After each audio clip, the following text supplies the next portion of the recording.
шошқа мәселесіне келетін болсақ, мына мен официально осы всегда кімді шошқаны айтқанда жылқы малын салыстырып кетемін. Жылқы мінезді қазақ дейді. Қазақ жылқы мінезді. Қазақ деген жылқы мінезді дейді. Адам неше соған ұқсайды екен расында да. Егер кедергі соңында бір сіздерге бір фильм көрсетіп берейін, тағы да менің бір балаларым дайындап беріп кеткен бір кім бар. Мына кімді әлгі жылқы малы суды жүзіп жүріп ішеді. Жүзіп жүріп ішеді. Алдында бір жылқы осы ішпейді. Баяғыда кішкентай күнімізде ана биемізді апарып ұстаймыз әлгі. Ауылдың малына қосамыз кешке қымыз сауып. Сол кезде жас балалар қарсылдатып міне шауып қойса, биені түсіп кетеді, жүзіп кетеді алға қарай. Алдында бір бие болса, жарысып алдына шығып барып ішу керек. Оның үстінде құлақ баламда суға деп өзіңіз жалап қойып отырасың. Бірақ баласың ол кезде. Сол кезде ойлайдым, бұл неме соншама менікі жүзіп кетеді осы. Жүзіп кететін таза су ішеді екен ғой жақты. Шөптің тазасын жейді, бидайдың тазасын жейді. Біз дәрігерлер айтамыз, самый лучший каша, овсяной каша дейміз. Оның ең жақсы көретін сұлы. Қараңызшы, шөптің тазасын бәрін етеді. Ал енді өзі бір үйір жылқыны айғыр өзі ие болады. Қызғанады. Екінші айғырмен төбелесіп өлімге дейін барады, өлтіріп жібереді бір-бірін. Егер қажет болатын болса. Ал енді өзінің құлыны өсіп, дөнен болып айғырлы құруға жарағанда оны қуып шығады. Қанжо сағып тепкілеп. Неге? Что онда әлгі кім родственный скрещивание болмау үшін. Қарасаңыз ол зауытын institut бітірген жоқ, селецеген инженер оққан жоқ, таңғаламын мен часто. Алла тағала оған салып қойды, қараңызшы. Мына генетикті қосылмау керек қарасаңыз. Өзінің байталына шаппайды. Еш уақыт өз байталына шаппайды, қараңызшы. Қандай выбор, қандай таза жануар. А доңыз деген не нәрсе? Доңыз деген өзінің боқсыздығын жей береді. Адамның боғы жеп қояды, өзінікі жеп қояды, крис өліп жатыр жеп қояды, ит өліп жатыр жеп қояды, адам өліп жатыр жеп қояды, доңыз өліп жатыр жеп қояды. Өлейін деп жатса да жеп қояды. Өз көзіммен көрдім, бір әлгі қабанның бүйтіп секіргенде мынандай шегеге қарын жарылып қалды дейді. Өзі әлгі қожайындары әлгі маскүнем арақ ішеді, ішіп кетіпті, ана қабандар жүр, қарындар ашып жүр ғой енді. Бір кезде біреу келіп тілмен жалады, бір кезде екіншісі келіп жұлды, үшіншісі шайнап сонымен жеді бастады әлгі. Шыңғыртып тірідей жеп қойды әлгіні өлгенше. Өліп үлгермейінше жеп қойды әлгіні. Астапыралла деп жағамды ұстадым, көзіммен көргенім осы міне. Өзінің торайын жеп қояды. Өзінің торайын тұқпылмағанда жеп қояды. Животный каннибал. Каннибал деген себе подобный жейтін жануар. Животный каннибал. Өз сияқты күндер жейді. Сондықтан қатыгез. Міне біз соны жегеннен бері біз бір-бірімізді жеп көреміз. Сен ол шошқаны сіздерлік сура саласын жемедім деп отырсыздар ғой. Ол сізге шошқа деген қалай келетінін айтамын мен. Қалай желініп, қалай осы уақытта біз оны жеп көргенімізді. Тура жеңіз. Сонда мына адамдар бір-біріне қатты. Өзі мынау не нәрсе? Бір-бірімізді сомневать етіп, бір-бірімізден подозревать етіп, бір-бірімізден үркіп тұрамыз. Паникаға түсеміз. Шошқа деген жануарды түртіп қалыңызшы кеп. Бүкіл жарты таразға шыңғырады, жандаушы шығып. Рас па? Паникаға түсіп, денесі дір-дірет, жүрегі жарылып өледі, кейбір қорқақ сондай. Сондай қорқыныш бізге түседі да. Ана мұсылманда мысалы таза шошқа жемеген мұсылманның жүрегі сабырлы. Сен бір нәрсе жәрдем сұрасаң дейді, намаз оқып сабыр сақтап сұра дейді Алла. Сабыр деген ол шошқаға берілмеген. Шошқа жануар сабырды білмейтін екен. Сондықтан ол паникаға түседі, ол сондай бір қасиетсіз жағдайға түседі. Доңыз деген сондай бір жеркенішті сасық жануар. Сосын ол жануарда не істейді? Ол өзінің шешесі ме туған, өзінен туған ұрғашысы ма, тумаған ба, туған ба, шеше ме, қандай қарым-қатынас қарамайды, бірінен бір көбейе береді. Екінші мәселесі, бір қабанға секіргенде қызғанбайды, оған көмектеседі екіншісі. Жоқ, неге? Доңыз. Человек есть то, что он носит, бір Европаның ученые. Человек есть то, что он есть. Адам не жесе соған ұқсайды. Міне қараңыз, мәселеге доңыз деген жеркеніш қасиетін білмейді, аяушылық қасиетті білмейді. Ешқандай, тек қана өз қамы, өзінің тамағы болса, ал енді біреу түртіп қалса жаны шығып қорқады, өзін өзі қорғайды, сол үшін любой преступлениеге барады. Вот сондықтан біздер өзімізді қорғау үшін любой преступлениеге барамыз, взятка да береміз, харамды жасаймыз, кредит аламыз, бүкіл харамның бәрін жасаймыз, біреуді сатамыз, біреуді атамыз, не істесек ол кісіні өлтіреміз. Неге? Себебі біздің мына қанымызға кірген пәлекет, мына жануардың бүкіл менталитеті, психологиясы біздің бойымызға сіңген екен ғой. Жануар, мына қазақ қалай соны біліп тұр? Мен Аяз би деген кімді оқып отырып таң қалдым.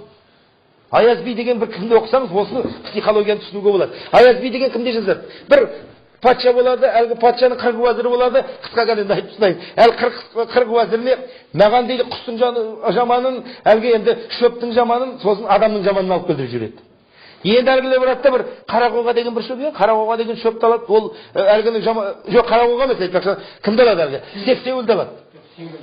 Шеңгелді алады. Шеңгелді алады да, сосын екінші ана кімді құстың жамауылды қырғауыл деген құс алады да, үстінде жүні жоқ. Жоқ, ана уәзірлер, қырғауыл деген бір үстінде жүні жоқ құс екен, қырғауыл деген бірдеме деп атайды. Әлгі құсты алады. Енді келе жатса, адамның жаман деп тұрса, бір қап-қара қожалақ, үсті-басы жыртық-жыртық, бір сондай бір құлсыз бір адам келе жатыр екен, әлгі қырық уәзір шаршап бүйтіп қарап тұрса, Неғып қарап тұрсыздар, ұлағатты кісілер дейді ғой енді. Сәлемін беріп. Осылай патшамыз құстың жаманын, шөптің жаманын, адамның жаманын алып келді бе, шөп пен құстың адамның жаманын таптық, адамның жаманын таппай тұрмыз дейді. Менен жаман адамды таппайсыңдар, мен жаманмын, давай, мен алыңдар деп әлгі мінгесіп келеді ғой енді, естеріңізде ғой. Содан енді келе жатып жолдасы айтады, сендер шөптің жаманын нені алдыңдар? Біз әлгі шеңгелді алдық. Шеңгел жаман емес, шөптің жаманы қарақоға деп қоймайды анау.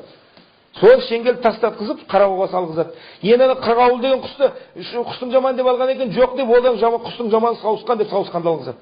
Ананы тастатқыз. Енді қайтып келгесін, патша деді, бас енді ана кімді көжемен мынаған нан беріңдер, кішкене көже нан жеп алсын.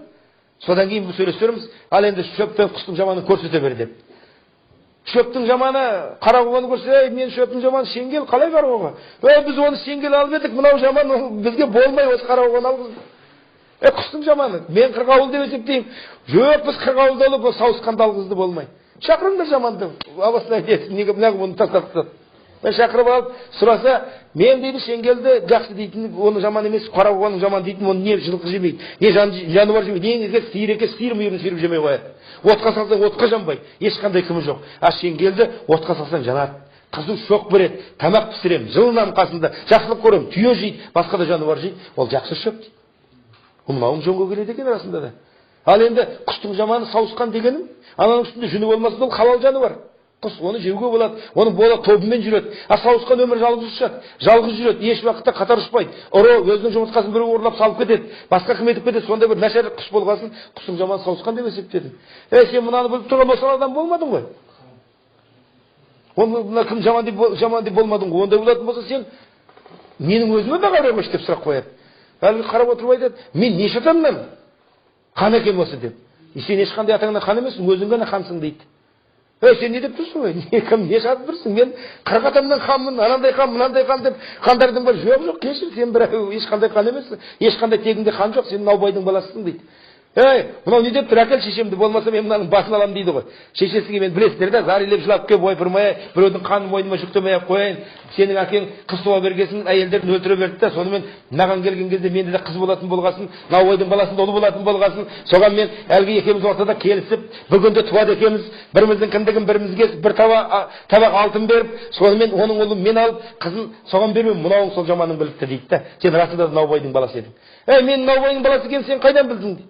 Сенің тегіңде қасиет болатын болса, сен мені қасиетті дастарханға шақырар едің.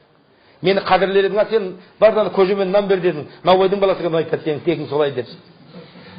Сен мықты болсаң, онда менің бір тұлпарым бар екен, міне осыны қараңыз. Тұлпарым бар еді, соны сынап берші дейді. Сынап берейін, бірақ ол сынап өзеннен бір өтуім керек дейді. Тұлпарына мініп алып өзеннен бір өтіп келеді де, тұлпарыңыз таза емес екен, текті емес екен, бұл сиырға шатыс екен дейді. Оның сиырға шатыс екенін сен қайдан білдің? Қайдан білген себебім, жылқы малы суды жүзіп жүріп ішеді. Алдында бір жылқы осы ішпейді, сиырдың шелегінен ішпейді. Мына сиыр малы судың шетіне келеді де, артқы аяғын бір сілкитте тұрып сол жерде таза ма, лай ма қарамай іше береді. Мынау сенің тұлпарың келді де, артқы аяғын бір сілкитте тұрып осы жерде су ішті бірінші. Содан кейін барып өзеннің ар жағына өтті дейді. Бұл расында да шешесі өліп қалып, бұған біз сиырдың сүтімен асырамыз, сен оны қайдан біліп қойдың деп.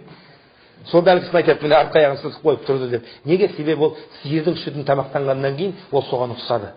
Человек ест то, что он ест, қарасаң. Міне көр, ата бабамыздың өзі қандай қасиетпен келтіріп тұр. Сондықтан шошқа жеген адам шошқаға ұқсайды. Шошқа жеді ме, ол шошқаға ұқсайды. Ол ластанады, оның бүкіл түр әлпеті өзгереді. Ол өзі психологиясын соның қабылдайды, қызғаныш қасиетін айырылады. Бүгін біздің әдемі интеллигентный бауырларымыз келіншектерін жетектеп алып, келіншегін ән жері әлем жәлем, мына жағы жыртылған, мына жері жыртылған, ән жағы салбыраған, мына жағының бар көрінген, тойға барады. Анау кіммен етеді, ол өз біреудің әйелін лапайт етіп құшақтап араққа тойып әлгі билейді. Мынамен бұны басқа біреу билейді деп, қылжақтап сүйіседі, қылжақтайды күйеуінің қасында деп, какой красивый парень деп бүйтіп отырады, қарасаң. Көрдік қой енді жастау кезінде сол пәлекеттің бәрін. Ешқандай қызғаныш жоқ, арғай жүре береді. Шошқа деген пәлекет, айта берсең дүниесі көп. Енді ауру мәселесі кішкене айтып кетейін. Шошқа деген толған ауру.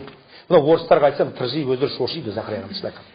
Шошқа деген ауру, ол деген пәлекет құрамында холестерин жирный кислоты, большом количестве. Ол деген бүгінгі уақытта ишемический болезнь, мына әлгі гипертонический болезнь сердца, ожирение, небір страшный аурулардың бәрі содан. Атеросклероз, внутренний интимный сосуд разрушать етеді, қиратады.